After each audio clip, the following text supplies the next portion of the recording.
Welcome to Dylan's Daily Show. So I don't know how closely you guys have been following the Roy Moore situation, but if you don't know, Roy Moore is the Senate candidate in Alabama. He's running for the Senate, and he's kind of the anti-establishment candidate. He's the one that the anti-establishment likes. Bannon endorsed him. Donald Trump has openly endorsed him, and the RNC is set to endorse him as well. But he's had a lot of controversy since he's been running for the Senate. And many women have come out saying that Roy Moore either sexually assaulted them or had an inappropriate relationship with them. So that's been the highlight of his Senate campaign. And people that are in favor of Roy Moore are saying, you know, he didn't do this. This is just the establishment trying to bring him down. They did the same thing with Donald Trump with those women came out against Donald Trump, accused him of sexual assault. And then, you know, as soon as Donald Trump won the presidency, they disappeared. You know, they were nowhere to be found. And then the people against Roy Moore are saying, well, all these women are coming out. We need to take what they say seriously, and he should just step down right now to avoid anything. And that just makes it seem a little bit more sketchy, is that, you know, these women decide to come out now when there's not enough time to have a proper investigation, when all it is he said, she said, and the entire thing seems kind of sketchy. But again, this is one of those situations, whenever there's a sexual harassment claim made by a woman against a man or a man against a woman, whatever, the claim should be taken seriously, but we should also expect some sort of evidence coming out of this, right? It shouldn't just be he said, she said, because that doesn't hold up in the court of law. However, one of the big pieces of evidence against Roy Moore was a yearbook signature. So apparently he signed the yearbook of one of the people who he had the affair with. He signed her yearbook, and that was one of the pieces of evidence. But on Fox News today, there was a huge article, which I'll link down below if you guys want to check it out. Roy Moore accuser admits she wrote part of yearbook inscription attributed to Alabama Senate candidate. So one of the women who accused Alabama Senate candidate Roy Moore of making advances on her when she was a teen, and he was a local prosecutor, admitted Friday to writing part of the yearbook inscription she'd offered as proof. A new crack in her story that gives Moore an opening to attack her credibility. Beverly Young Nelson admitted to ABC News that she added notes beneath what she said Roy Moore's signature in her high school yearbook. What she says is Roy Moore's signature in her high school yearbook. An inscription that she and famed attorney Gloria Allred presented as proof.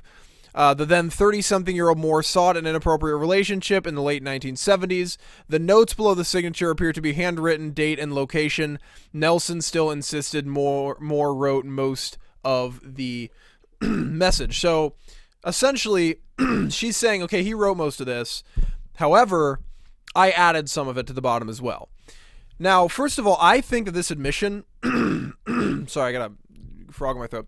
I think that most of this admission really takes down her credibility. I mean, you know, the fact that she felt the need to fake some of that, it makes me, and I think a lot of people, you know, that are looking at this say, hey, wait a minute, maybe Roy Moore isn't as guilty as we thought. I mean, she's faking this signature. I mean, if you've got, let's say that someone breaks into your house, right? If someone breaks into your house and you know, they leave fingerprints or whatever, and you feel like there's enough evidence in the house to frame the person that you think broke into the house, or to prove that someone broke into the house in the first place, you shouldn't need to add evidence to the situation. So if somebody barges in your front door, steals some stuff and leaves, there would be no need for you to break a window, you know, and the cops show up, be like, oh, the window's broken too. Look, the window's broken. They barged in the door, they also broke the window, and they stole a bunch of stuff.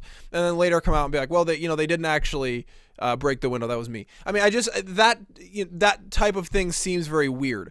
So it seems weird to me that, you know, she would say, oh, you know what?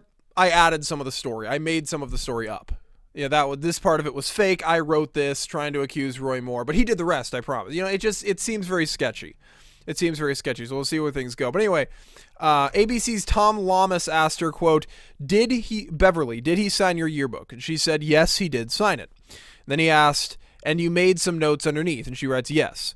While Nelson did not specifically specify exactly what she added to the inscription, the text beneath Moore's signature reads, 122277 Old Hickory House.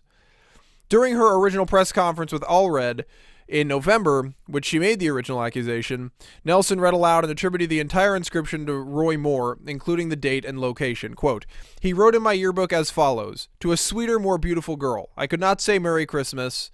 Christmas. 1977. Love, Roy Moore. Old Hickory House, Roy Moore, DA," she said. At the time, Nelson did not admit to writing the date and names of the restaurant herself. The implication was that it had been written by Moore. Moore tweeted on Friday. Now she herself admits to lying. This whole situation is blowing up. And again, I feel like the story is kind of falling apart in the face of the accusers. Because again, Roy Moore is running for Senate.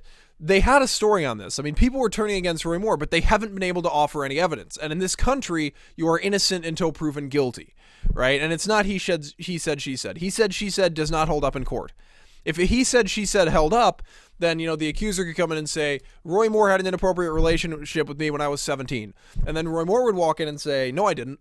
And then they would cancel each other's, you know, testimony out, and the case would be thrown out. That's why he said, she said can't be held up in a court of law. There has to be some sort of evidence. So when these women came out against Roy Moore, they didn't offer any evidence, and that's why you know, people are seeking evidence so much. And you know, when you ask for evidence, especially when it comes to sexual harassment, people attack you. You know, they say, oh, well, you just want evidence because you don't believe the woman. You don't understand how hard it is for the women to come out. I get it. Right? I know it's not an easy thing for a woman who was sexually harassed to come out and say that this happened. But I don't know. I still think we need to see evidence in all these cases. That doesn't mean that we shouldn't take their testimony seriously, but we do need to see evidence. But anyway, if you enjoyed the video, make sure you like and share. If you'd like to see more, feel free to subscribe so you don't miss out on any more. I will catch up with you guys next time. Bye-bye.